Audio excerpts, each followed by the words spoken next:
Today we have with us Mr. Manish Sisodia, Delhi's Deputy Chief Minister and Finance Minister, to talk about the economic and the social impact of the lockdown on the national capital.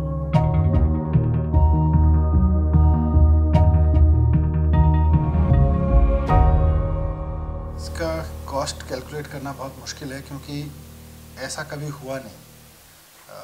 सब लोगों को सारी activities बंद करके even private offices, government offices, बहुत essential offices में भी cartel किया गया। तो ऐसा कभी हुआ नहीं, इसलिए इमीडिएट क्वांटिफाई करना कि आज इतना लॉस पूरी दिल्ली में इकोनॉमी में हो गया कहना मुश्किल है। लेकिन पूरी की पूरी दिल्ली ज़ीरो पे आ गई है।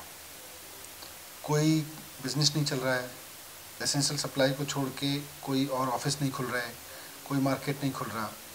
तो उसकी वजह से मतलब सोशो इकोनॉमिक नुकसान बहुत ज़्यादा हुआ है।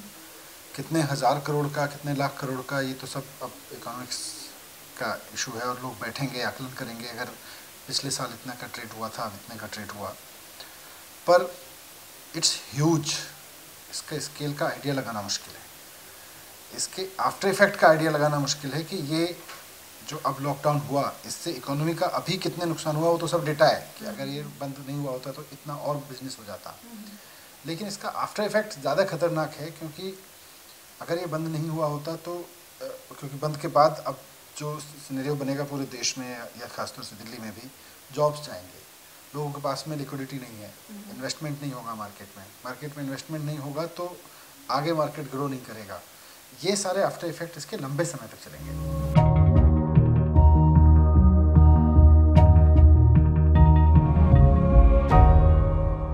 आज जब लॉकडाउन लगा था तो बहुत सारे लोग अचानक उठा के चल दिए थे। उनको ये लग रहा था कि अब पता नहीं कब तक बंद रहना पड़ेगा और हमारे पास जॉब नहीं है, घर में कब तक बंद रहेंगे, तो वो चल दिए थे।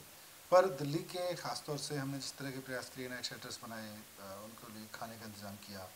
दिल्ली में रोज़ाना 10 से 11 लाख लोगों को रोज़ाना लंच और डिनर अलग अलग समय पर कराया गया। तो उन सब का असर ये रहा कि लोग फिर बाहर जाने के लिए बेताब नहीं हुए। पर घर पे बैठने की अपनी एक फ्रस्ट्रेशन है। जब आप काम नहीं कर रहे होते हो, भले ही आपको खाना मिल जा रहा है, भले ही एक बड़े वर्ग के लिए सरकार ने भी पुश किया कि उनकी सैलरीज घर पे बैठने को वर्क फ्रॉम होम माना जाएगा, पर उसके बाद भी घर पे बैठने की जो निराशा है वो भी अपने आप में एक कुंठा में बदलती है, वो भी किसी झगड़े में बदलती है और वो आउटकम कम करती है आपका। तो सोशल इम्पैक्ट जॉब जाने में भी होगा और पर्सनल जो ग्रोथ है, पर्सनल जो आदमी का एक काम करने की एनर्जी होती है वो भी नीचे आएगी।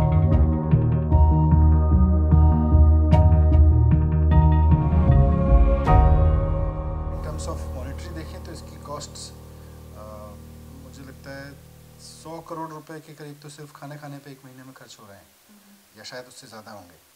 और अभी क्योंकि अभी तो ये चलेगा तो दूसरे महीने में भी इसका, मई, ये अप्रैल का मैं बता रहा हूँ, उसके बाद मई में भी इस पर खर्चा होगा।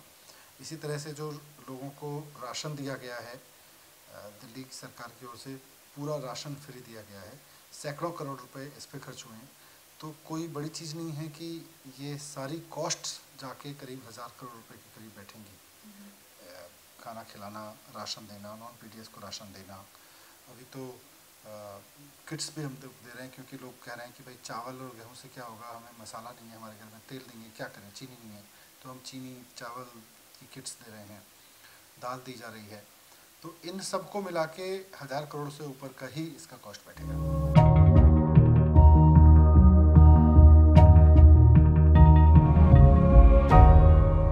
देखिए, सेंट्रल गवर्नमेंट ने क्लियर किया है कि ये जो डिसीजन है ये ऐसे लोगों के लिए नहीं है जो देश के किसी भी हिस्से से, किसी एक हिस्से से दूसरे हिस्से में जाके रह रहे हैं और अपना काम कर रहे हैं, वो अगर वापस जाना चाह रहे हैं, ऐसे नहीं है।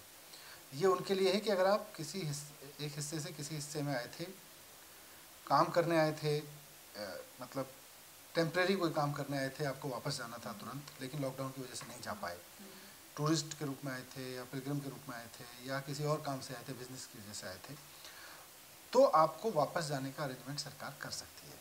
अगर आप दिल्ली में रह रहे हैं और दिल्ली के निवासी हैं तो फिर आपको बाहर जाने की ज़रूरत नहीं है, आप दिल्ली वाले हैं। और मेरी सरकार मेरे लिए, जिस समय मेरे पास काम नहीं है, मेरे लिए खाने का इंतज़ाम कर रही है, मुझे राशन दे रही है, मेरे लिए पका हुआ खाना दे रही है, और भी जो कुछ ज़रूरत है उसके लिए इंतज़ाम कर रही है। तो हर दिल्ली वाले को इसका कॉन्फिडेंस रहे, ये हमारा प्रयास है। पर कुछ लोग हैं जो निकले थे, वो हरियाणा से भी निकले, दिल्ली से भी निकले, वो शायद टेम्परेरी आए थे, उनका कोई ठिकाना नहीं था दिल्ली में, ऐसे बहुत सारे लोग थे। वो जब निकले तो उनको हमने फिर नाइट शेल्टर्स में भी रोका है। इस वक्त करीब दिल्ली में 10,000 के करीब लोग हैं नाइट शेल्टर्स में।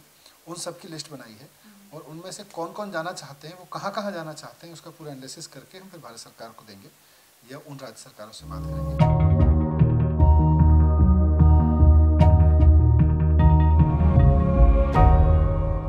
आज दिल्ली में जो रह रहा है वो दिल्ली वासी है और उसको दिल्ली में रोकना हमारी प्रायोरिटी है। जैसे ही अब आज से मार्केट खुलना शुरू हुआ है, थोड़ा थोड़ा पार्शियल खुला है, स्टैंड अलोन शॉप्स खुली हैं, इंडस्ट्री खुली है, कंस्ट्रक्शन वर्क खुला है विद कंडीशंस, तो उन सबको जो लोग हैं उनका काम मिलना शुरू हो गया, तो वो कहीं जाने की नहीं सोचेगा। तो हमारी कोशिश ये है कि उसको काम मिले, क्योंकि कोरोना से जितना नुकसान होना है उसकी भी हमको चिंता करनी है, लेकिन हमें ये भी चिंता करनी है कि कोरोना की वजह से, लॉकडाउन की वजह से बहुत नुकसान ना हो जाए। आपने जिसको बैकबोन कहा वो बैकबोन ना टूट जाए। और सिर्फ उसकी वजह से नहीं, हमें 360 डिग्री देखना पड़ेगा। एक व्यापारी है, अल्टीमेटली व्यापारी को हम कह रहे हैं भाई तुम अपने उनको तनख्वाह भी दो, तुम उससे रेंट भी मत लो, कब तक?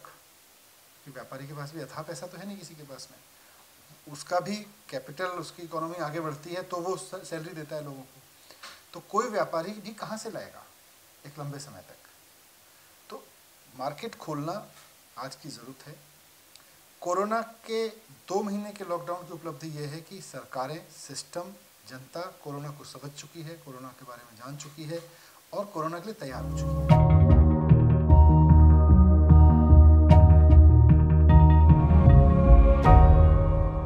दिल्ली केस के काउंट के हिसाब से रेड जोन में आती है, पर रेड जोन में होने के बावजूद दिल्ली में काफ़ी स्कोप है, क्योंकि कोरोना कोई एक उसका कोई टर्न अराउंड पॉइंट नहीं आएगा कि आज के बाद कोरोना नहीं होगा, कोरोना फिर भी होगा।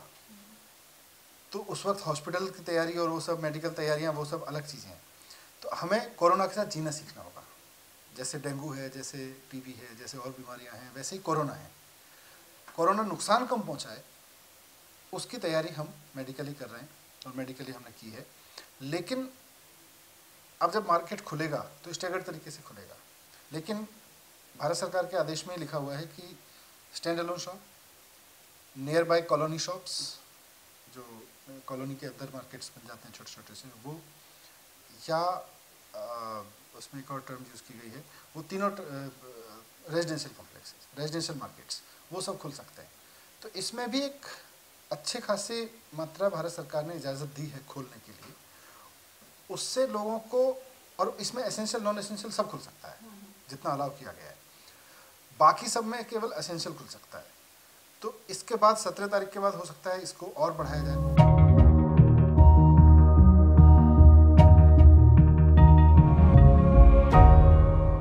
इट्स ह्यूज एक्चुअली, यस, क्योंकि वो तो डेटा बेस्ड है। अप्रैल में हमारे पास में पिछले साल जो कलेक्शन था वो 3600 करोड़ रुपए था, 3500 करोड़ रुपए। और इस साल हमारे पास में जो 30 अप्रैल तक का डेटा है मेरे पास में था, कुल मिला के 400 करोड़ रुपए हमारे पास में आया है।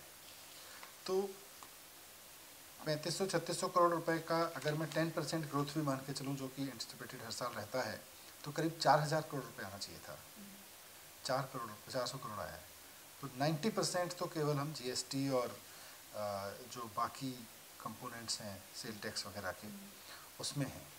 फिर उसके अलावा एक्साइज रेवेन्यू और इन सब में भी बहुत नुकसान है। तो सरकार केवल 10% टैक्स पे तो सैलरी नहीं दे सकती है लोगों की। जो डॉक्टर्स आज कोरोना का इलाज कर रहे हैं, जो जूनियर इंजीनियर आपके घर तक पानी पहुंचा रहा है, जो राशन ऑफिसर आपके यहाँ राशन पहुंचा रहा है, जो टीचर आपके बच्चों के लिए ऑनलाइन क्लास ले रहा है, जो व्यवस्था देख रहे लोग हैं, इन सिविल डिफेंस के वॉलंटियर्स खड़े हुए हैं, इन सब की तनख्वाह तो देनी है। और सरकार के वही खर्चे करीब 3500 करोड़ रुपए हैं तनख्वाहों के। तो वो उनको उन एक्सपेंडिचर्स को मीट करना हमारे लिए भी चुनौती है। वी आर एक्सप्लोरिंग कि कहाँ से और लोन लिया जा सकता है या कहाँ से और टैक्स कलेक्ट किया जा सकता है।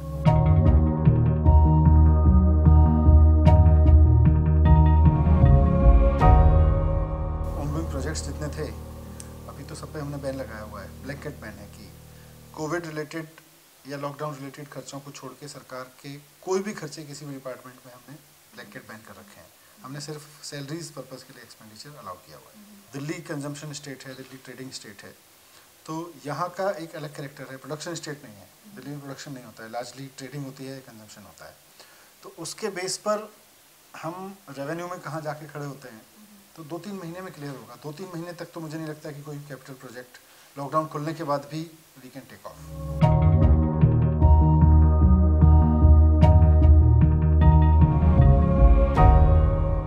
लिकर शॉप को अलग से नहीं खोला गया है।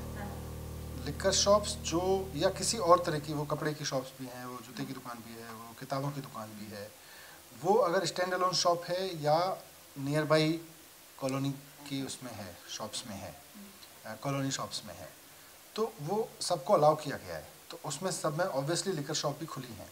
लिकर एक्साइज के पॉइंट ऑफ व्यू से भी बहुत इंपॉर्टेंट होती है, और सरकार को लिकर से एक्साइज मिलेगा तो सरकार को कहीं ब्रीदिंग स्पेस मिलेगा। लेकिन साथ साथ लिकर लोग खरीदना भी चाह रहे हैं। मतलब आज लिकर ऐसी चीज़ है जो लोग मतलब 2 महीने से उनको नहीं मिली है, जो लोग ड्रिंक करते हैं, जो लोग यूज़ करते हैं, तो उनको चाहिए, इसलिए वहाँ लाइन में लगे हुए हैं। वो बहुत ओवर क्राउडेड हुई शॉप्स, और ओवर क्राउड होने की वजह से कुछ बंद करनी पड़ी। I think from tomorrow onward there will be more better management for that. We are asking that.